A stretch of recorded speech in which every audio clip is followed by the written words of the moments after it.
श्री कृष्ण से सृष्टि का आरंभ, नारायण, महादेव, ब्रह्मा, धर्म, सरस्वती, महालक्ष्मी और प्रकृति, दुर्गा का प्रादुर्भाव तथा इन सबके द्वारा पृथक पृथक श्री कृष्ण का स्तवन। सौती कहते हैं, भगवान ने देखा कि संपूर्ण विश्व शून्यमय है। कहीं कोई जीव जंतु नहीं है, जल का भी कहीं पता नहीं है। सारा आकाश वायु से रहित और अंधकार से आवृत हो घोर प्रतीत होता है। वृक्ष, पर्वत और समुद्र आदि से शून्य होने के कारण विकृताकार जान पड़ता है। मूर्ति, धातु, शस्य और तृण का सर्वथा अभाव हो गया है। ब्राह्मण जगत को इस शून्यावस्था में देख मन ही मन सब बातों की आलोचना करके दूसरे किसी सहायक से रहित एकमात्र स्वेच्छामय प्रभु ने स्वेच्छा से ही सृष्टि रचना आरंभ की। सबसे पहले उन परम पुरुष श्री कृष्ण के दक्षिण पार्श्व से जगत के कारण रूप 3 मूर्तिमान गुण प्रकट हुए। उन गुणों से महत्त्व, अहंकार, 5 तन्मात्राएं तथा रूप, रस, गंध, स्पर्श और शब्दे 5 विषय क्रमशः प्रकट हुए। तदंतर श्रीकृष्ण से साक्षात भगवान नारायण का प्रादुर्भाव हुआ, जिनकी अंगकांति श्याम थी। वे नित्यतृण, पीतांबरधारी तथा वनमाला से विभूषित थे। उनके 4 भुजाएं थीं। उन्होंने अपने 4 हाथों में क्रमशः शंख, चक्र, गदा और पद्म धारण कर रखे थे। उनके मुखारविंद पर मंदुस का मन कभी नहीं लगता। धम, अर्थ, काम और मोक्षरूपी फल सदा के लिए उसके हाथ में आ जाता है। उसे देखते ही सारे पाप, संपूर्ण भय तथा समस्त दुहक उसी तरह भय से भाग जाते हैं, जैसे गरुड़ पर दृष्टि पड़ते ही सर्प पलायन कर जाते हैं। सौती कहते हैं, तत्पश्चात धर्म के वामपार्श्व से एक रूपवती कन्या प्रकट हुई, जो साक्षात दूसरी लक्ष्मी के समान सुंदरी थी। वह मूर्ति नाम से विख्यात हुई। तदंतर परमात्मा श्री कृष्ण के मुख से एक शुक्ल वर्ण वाली देवी प्रकट हुई, जो वीणा और पुस्तक धारण करने वाली थी। वह करोड़ों पूर्ण चंद्रमाओं की शोभा से संपन्न थी। उसके नेत्र शरतकाल के प्रफुल्ल कमलों का सौंदर्य धारण करते थे। उसने अग्र में शुद्ध किए गए उज्ज्वल वस्त्र धारण कर रखे थे और वह रत्नमय आभूषणों से विभूषित थी। उसके मुख पर मंद मंद मुस्कुराहट छा रही थी। दंत पंक्ति बड़ी सुंदर दिखाई देती थी। अवस्था 16 वर्ष की थी। वह सुंदरियों में भी श्रेष्ठ सुंदरी थी। श्रुतियों, शास्त्रों और विद्वानों की परम जननी थी।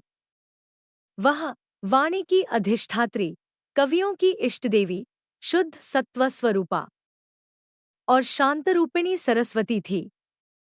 गोविंद के सामने खड़ी होकर पहले तो उसने वीणावादन के साथ उनके नाम और गुणों का सुंदर कीर्तन किया, फिर वह नृत्य करने लगी। श्रीहरि ने प्रत्येक कल्प के युग युग में जो जो लीलाएं की हैं, उन सब का गान करते हुए सरस्वती ने हाथ जोड़कर उनकी स्तुति की।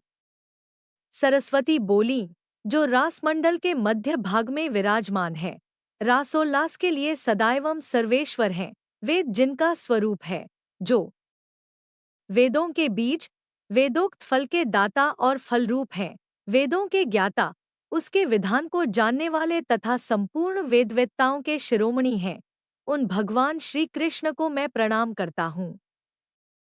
ऐसा कहकर वे नारायण देव भक्तिभाव से युक्त हो उनकी आज्ञा से उन परमात्मा के सामने रमणीय रत्नमय सिंहासन पर विराज गए। जो पुरुष प्रतिदिन एकाग्र चित्त हो तीनों संध्याओं के समय नारायण द्वारा किए गए इस स्तोत्र को सुनता और पढ़ता है, वह निष्पाप हो जाता है। उसे यदि पुत्र की इच्छा हो तो पुत्र मिलता है और भार्या की इच्छा हो तो प्यारी भार्या प्राप्त होती है। जो अपने राज्य से भ्रष्ट हो गया है, वह इस स्तोत्र के पाठ से पुनः राज्य प्राप्त कर लेता है तथा धन से वंचित हुए पुरुष को धन की प्राप्ति हो जाती है। कारागार के भीतर विपत्ति में पड़ा हुआ मनुष्य यदि इस स्तोत्र का पाठ करे तो निश्चय ही संकट से मुक्त हो जाता है।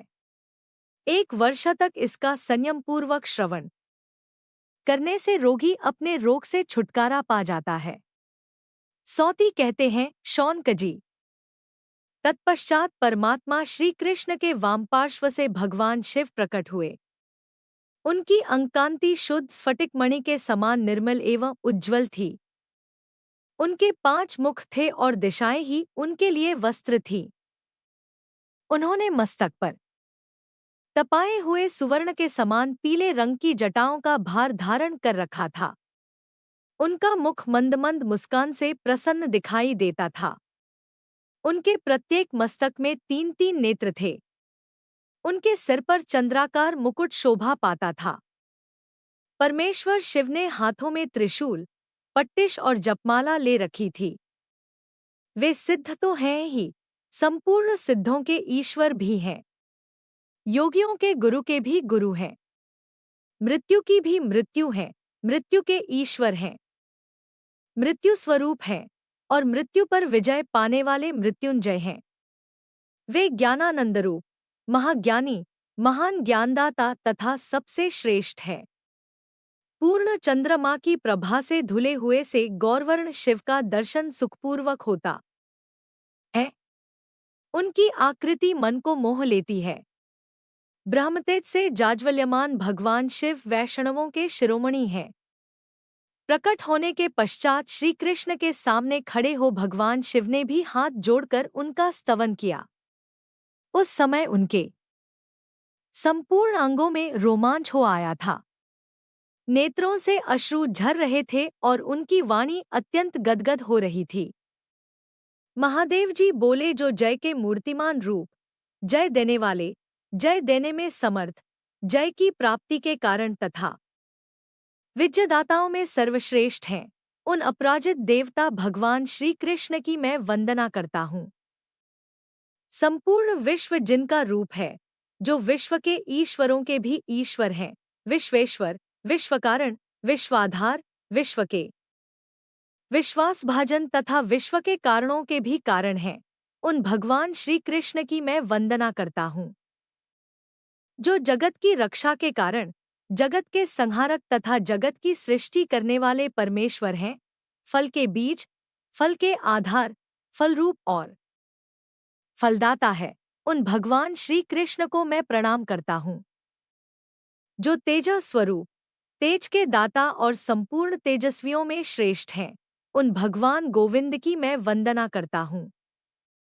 ऐसा कहकर महादेव जी ने भगवान श्री कृष्ण को मस्तक झुकाया और उनकी आज्ञा से श्रेष्ठ रत्नमय सिंहासन पर नारायण के साथ वार्तालाप करते हुए बैठ गए। जो मनुष्य भगवान शिव द्वारा किए गए इस स्तोत्र का संयत चित्त होकर पाठ करता है, उसे संपूर्ण सिद्धियां मिल जाती हैं और पग पग पर विजय प्राप्त होती है। उसके मित्र, धन और ऐश्वर्य की सदा वृद्धि होती है तथा शत्रु समूह, दोहक और पाप नष्ट हो जाते हैं। सौती कहते हैं, तत्पश्चात श्री कृष्ण के नाभि कमल से बड़े बूढ़े महातपस्वी ब्रह्माजी प्रकट हुए। उन्होंने अपने हाथ में कमंडलू ले रखा था। उनके वस्त्र, दांत और केश सभी सफेद थे। 4 मुख थे। वे ब्रह्माजी योगियों के ईश्वर, शिल्पियों के स्वामी तथा सबके जन्मदाता गुरु हैं। तपस्या के फल देने वाले और संपूर्ण संपत्तियों के जन्मदाता हैं। वे ही सृष्टा और विधाता हैं तथा समस्त कर्मों के कर्ता, धर्ता एवं संहर्ता हैं।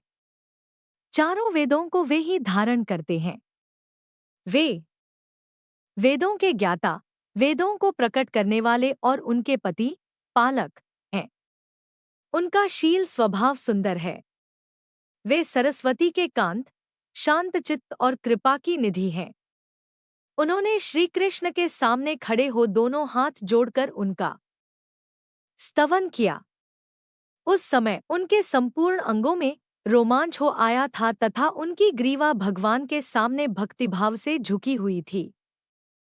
ब्रह्माजी बोले, जो तीनों गुणों से अतीत और एकमात्र अविनाशी परमेश्वर हैं, जिनमें कभी कोई विकार नहीं होता, जो अव्यक्त और व्यक्त रूप हैं तथा गोपवेश धारण करते हैं, उन गोविंद श्री कृष्ण की मैं वंदना करता हूँ, जिनकी नित्य किशोरावस्था है, जो सदा शांत रहते हैं, जिनका सौंदर्य करोड़ों कामदेवों से भी अधिक है तथा जो नूतन जलधर के समान श्याम वर्ण हैं, उन परम मनोहर गोपीवल्लभ को मैं प्रणाम करता हूँ, जो वृंदावन के भीतर रासमंडल में विराजमान होते हैं, रासलीला में जिनका निवास है तथा जो रासजनित उल्लास के लिए सदा उत्सुक रहते हैं, उन रासेश्वर को मैं नमस्कार करता हूँ।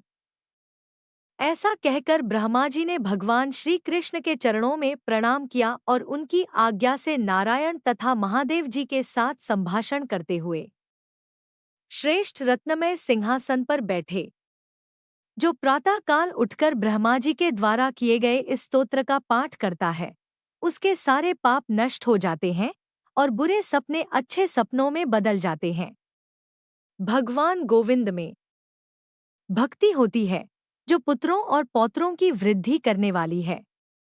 इस स्तोत्र का पाठ करने से अपयश नष्ट होता है और चिरकाल तक सुयश बढ़ता रहता है।